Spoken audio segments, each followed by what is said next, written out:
Boa noite, meus amigos. É um prazer imenso estar aqui novamente, nessa noite maravilhosa, tendo esse prazer de expor essa palestra sobre o sentido da vida. Espero poder trazer alguma paz, alguma tranquilidade para o coração de cada amigo aqui presente. Agradeço também a Adilson pela oportunidade da noite, também a todos os trabalhadores e amigos espirituais que estão aqui hoje, fazendo possível essa palestra, essa exposição. Então, hoje o nosso tema é sobre o sentido da vida. É um tema bastante profundo, que começa quando a gente coloca em pauta a vida e a morte. Quando começamos a nos questionar por que esse tempo tão curto, para que esse tempo tão curto? Então a gente começa a analisar nossos objetivos, nossa caminhada, nossos erros, os desafios que a gente passa durante essa jornada e nos questionamos o sentido da vida. O que faz esse caminho ser, o que nos faz percorrer esse caminho. Então, meus amigos, qual o sentido da vida? O sentido da vida, ele é um conceito subjetivo e pessoal, sendo criado e construído conforme as experiências, propósitos, conexões e objetivos de cada indivíduo. Eu não consigo expor para vocês aqui o sentido da vida de cada um de vocês. Isso vai ser criado conforme a jornada de cada um. Mas eu trago essa palestra justamente para que a gente consiga refletir no nosso caminho, refletir na nossa vida pessoal e buscar construir esse sentido para nossas vidas. O sentido da vida para alguns pode ser construir uma família, pode ser conquistar um carro próprio, pode ser se formar na faculdade que estudou, que foi atrás, que conseguiu vaga, pode ser conseguir uma negociação dentro de um trabalho ou até mesmo conseguir um emprego dos sonhos. Então o sentido da vida pode mudar enquanto a gente está nela. Uma vez que a gente não tem um carro, a gente busca um carro. Uma vez que a gente não tem uma família, a gente busca criar essa família. Assim como se formar, assim como o trabalho, assim como a construção, qualquer coisa na nossa vida.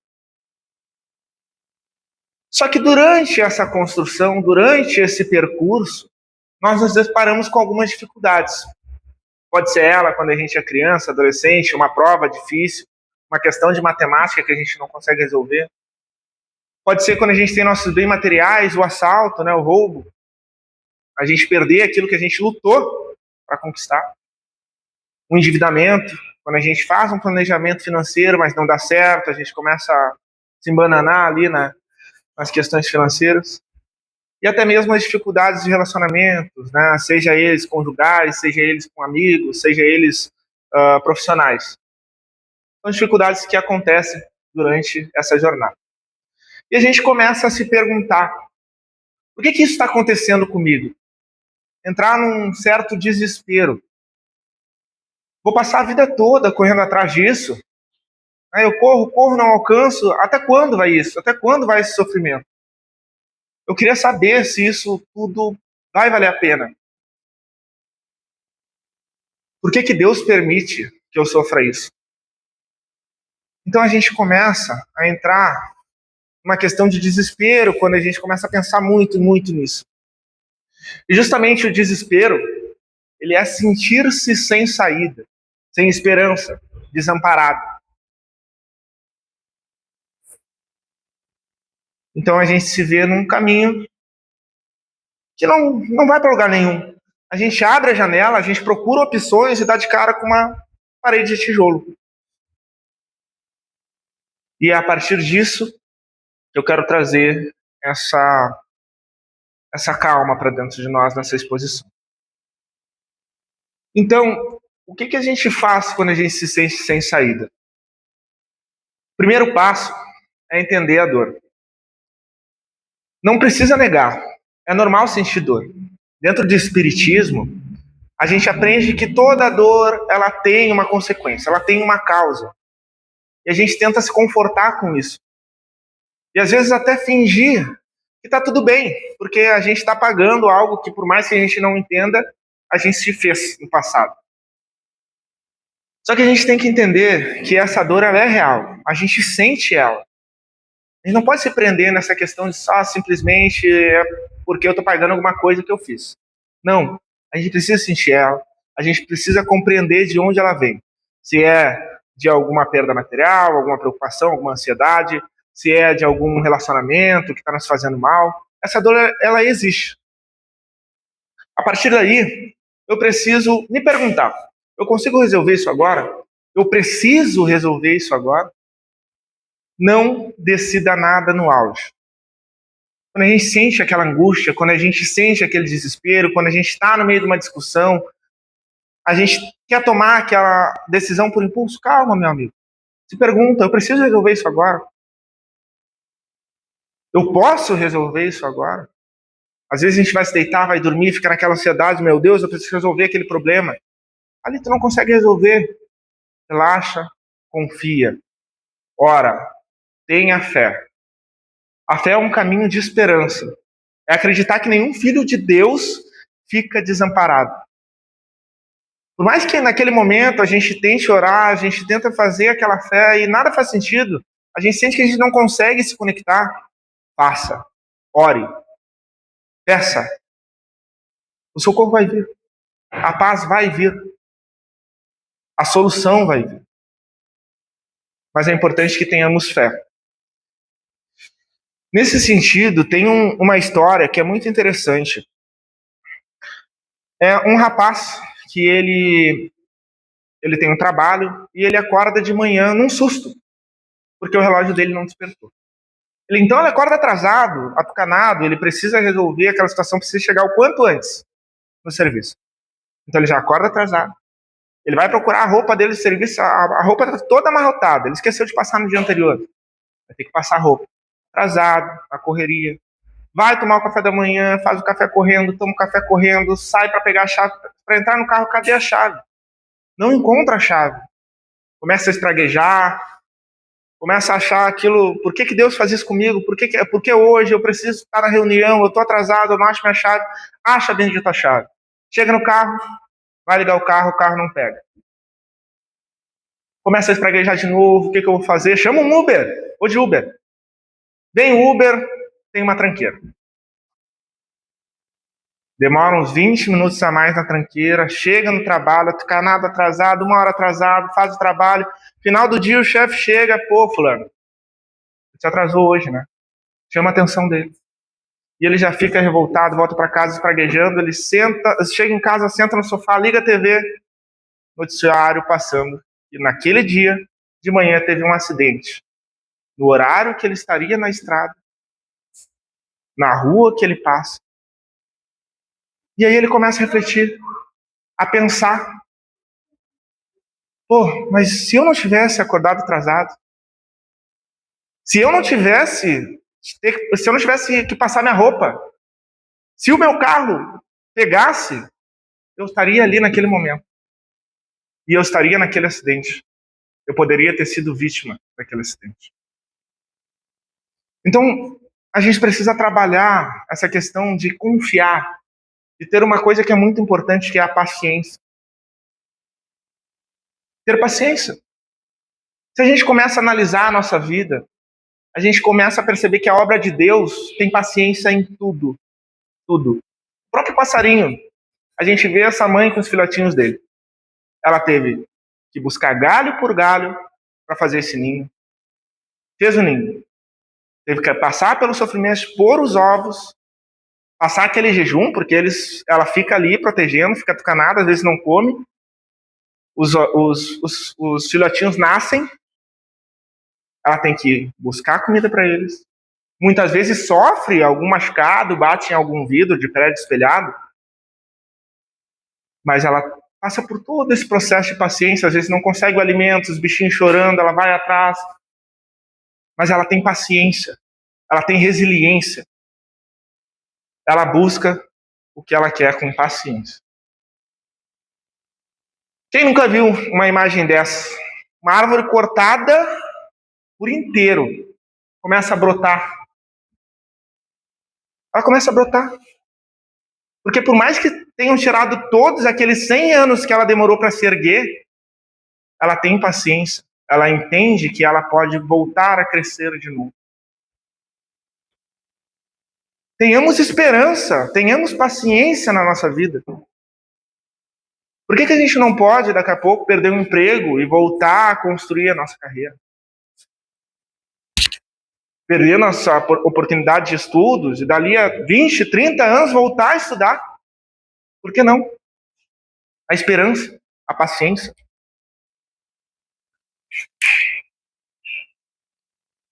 Mas o que nos difere bastante da natureza é essa questão da consciência. Nós somos seres inteligentes. Nós somos seres conscientes, alguns. Né? Somos seres conscientes. Nós conseguimos pensar. Então a gente começa a refletir, usar nossa massa cinzenta. Né? Olhar para a natureza, perceber esse ciclo. Né? Só que da mesma forma que a gente chega a essa consciência de poder perceber esse ciclo, a gente pode perceber que a nossa vida pode não ser um bumerangue. A lei de causa e efeito que a gente estuda no Espiritismo. A gente começa a perceber esse ciclo. A gente joga o bumerangue, ele vai lá, daqui a pouco ele volta pra gente. Pá! Joga o bumerangue, ele vai lá. Pá! Causa e efeito nada mais é que um bumerangue. A gente faz aquela ação, ela vai e ela volta. Então a gente tem que ter um pouco mais de consciência na nossa vida nesse sentido. Para entender que aquelas situações que a gente passa, muitas vezes, está atrelada ao nosso vício, à nossa ação de brigar com alguém, de alguém chegar, eu já me coloco naquela situação de raiva, eu odeio aquela pessoa, ela vai chegar aqui, se ela me falar um oi torto, oi para quem? Bom dia para quem? Então a gente cria consciência e a gente começa um processo de transformação. E esse processo de transformação, eu vou usar a borboleta. Porque olha como é interessante a borboleta. Ela começa como uma larva. Qual é o objetivo da larva, né? Ela caminha, come a folha, engorda um pouquinho, dorme, caminha, come a folha, engorda um pouquinho. Só que a borboleta, ela é da natureza, mas vamos fingir que ela tem consciência agora. Ela pensa, poxa vida, mas eu vou ter que ficar minha vida toda andando, me arrastando, comendo folha, e vem mais chuva, me derruba, eu tenho que subir a árvore, tenho que ir até a folha de novo. Poxa vida, o que eu posso fazer para ser diferente, né? Aí a borboleta, a larva da borboleta se fecha. Ela se fecha. Ela volta para dentro dela mesmo, cria um casulo e reflete. O que eu vou fazer de diferente? O que eu posso fazer de diferente? E fica. Eu pesquisei, ela fica 21 dias dentro do casulo. E sabe quanto tempo vive uma borboleta depois que ela sai do casulo? 21 dias. 4 semanas. Pode durar um pouquinho mais. Então ela passa metade da vida dela refletindo. Vamos dizer assim. Pensando o que ela pode fazer para não precisar ficar se arrastando. Para não precisar ficar nesse ciclo. Então ela se transforma. Ela cria asa, ela dá uma emagrecida no corpinho, justamente para conseguir voar. E quando ela está pronta, ela ainda tem que fazer um esforço tremendo para sair do casulo, para quebrar o casulo, para voltar para a vida daquela forma nova. Para depois de algum tempo ela conseguir voar. Então a nossa transformação ela ocorre igual uma borboleta. Nós hoje nos arrastamos, nós hoje caímos, subimos de novo para poder chegar na folha. Mas quando que a gente vai fazer essa parada tática aqui, de olhar para dentro, de perceber o que a gente pode fazer diferente para não ficar caindo, e se cair conseguir se erguer? E a gente precisa espiritualizar. Por que eu trago o termo espiritualizar? Porque tudo que temos como seres humanos é material e é transitório. Tudo. Tu ganha dinheiro, tu pode ficar milionário, o dinheiro acaba. Tu compra um carro, ele fica velho, ele estraga. Tu compra uma casa, pode ser a melhor casa do mundo. Quando tu ficar velho, quando tu desencarnar, a casa vai ficar. Tudo é transitório. Uma coisa que não é transitória é a nossa espiritualização. Nós somos espíritos eternos. Minha mãe sempre dizia, né? Tu precisa estudar, porque uma coisa que ninguém pode roubar de ti é o conhecimento. Espiritualizar é conhecer. Espiritualizar é tentar entender, é se voltar para dentro, na famosa reforma íntima que a gente fala. Se voltar para dentro, ver quais os erros eu cometo. O que eu posso fazer de diferente. Não estou dizendo para a gente simplesmente entender, né, que, por exemplo, nessa história que eu contei para vocês, do rapaz, né, que tinha um anjo da guarda ali intercedendo, ele não conseguia ligar o carro, ele não, sabe, ele se atrasou todo. Tinha um anjo da guarda intercedendo por ele para ele não sofrer aquele acidente. Não estou dizendo que, né, a gente tem que tudo é espírito, né? Eu estou sendo guiado, né? Não preciso me preocupar, essa dor, sabe, uma lei de causa e efeito, eu fiz alguma coisa, por isso que eu estou sofrendo. Não é isso. Às vezes tem dores que não são, né, da lei de causa e efeito. Às vezes tem dores que é verdade, que é real, que a gente acaba sofrendo. Mas a gente precisa espiritualizar no sentido de entender que aquilo é transitório, até a dor é transitória. Aquilo vai passar. E tem mais um ponto que é a felicidade. E aqui eu trago uma anotação muito, muito interessante de um livro que eu estava lendo, Nas Pegadas de um Anjo, de Jerônimo Mendonça. É o terceiro conto dele nesse livro. É um pouquinho extenso, mas é uma reflexão muito boa. O nome do conto é A Escalada. Todo ser nesse mundo sonha em ser feliz, em gozar amor, em usufruir a paz. Invariavelmente, poder-se-ia afirmar que esta é a mais elevada aspiração de todos. Por séculos e séculos incontáveis, o homem tem passado por todos os processos dolorosos, despendendo tempo e energia, força e inteligência na tentativa vã de ser feliz. Desde o mais primitivo habitat aos modernos arranha-céus do século XX, vamos encontrar o homem nessa grande busca. Então, durante a nossa vida, a gente constrói uma casa, a gente consegue um carro, a gente forma uma família em busca da felicidade. E ele mesmo afirma, tentativa vã de ser feliz. E ele continua. Vivendo de fase em fase, fragmento em fragmento, ele vai conhecendo certos momentos de felicidade sem nunca tê-la em seu todo. Daí a afirmativa científica da relatividade. Tudo, a felicidade é relativa, né? Tudo depende do momento. De uma coisa sabemos, ela jamais existirá no homem, nem na esposa amada, nem no filho estremecido, nem em posse alguma de ordem material. Ela não está na saúde, nem na enfermidade, nem na juventude, nem na velhice. Por constituir tudo isso seres e coisas que passam. Por isso constituir coisas transitórias. Felicidade não está aí. Sócrates já dizia, conheça-te a ti mesmo. Nosso Senhor e Mestre Jesus dizia, buscai primeiro o reino de Deus e sua justiça, e tudo mais vos virá por acréscimo. A felicidade não é desse mundo. Ele continua. A vida constitui-se, então, numa interminável escalada em direção ao alvo supremo, Deus. Tudo o que é efêmero neste mundo não passa de um conjunto de meios ou recursos dos quais nos valemos até que cheguemos a uma conscientização profunda dessa verdade. Sábio, portanto, é todo aquele que se esforça dia a dia na sua purificação interior, pouca importância dando às coisas materiais. Tudo que a gente vai buscando através do Espiritismo,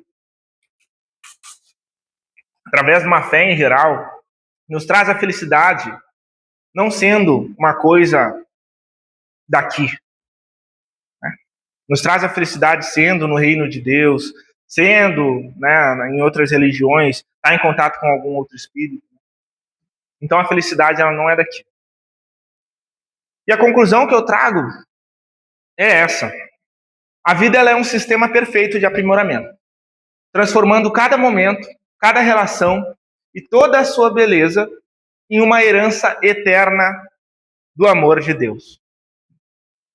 Nós estamos numa jornada com relações, com momentos, com beleza, com natureza, que são heranças do amor de Deus. É um sistema perfeito para que a gente busque tanto um conforto em algumas situações, né, quanto a dor, porque nós somos filhos teimosos, que custamos aprender, estamos sempre sendo egoístas, custando amar. Então, meus amigos, por que nós não trocamos a raiva, o ódio, pelo perdão, pelo amor? Por que não trocamos o fato de fechar os olhos e tampar os ouvidos, a ignorância, pelo estudo, pelo conhecimento, pelo aprendizado, pelo entendimento? Por que não trocamos o desespero, a tristeza, pela calma, pela fé, pela confiança, pela esperança que Deus traz para nós, que a própria natureza traz para nós? Por que não trocamos a guerra pela união, pela paz, pelo amor?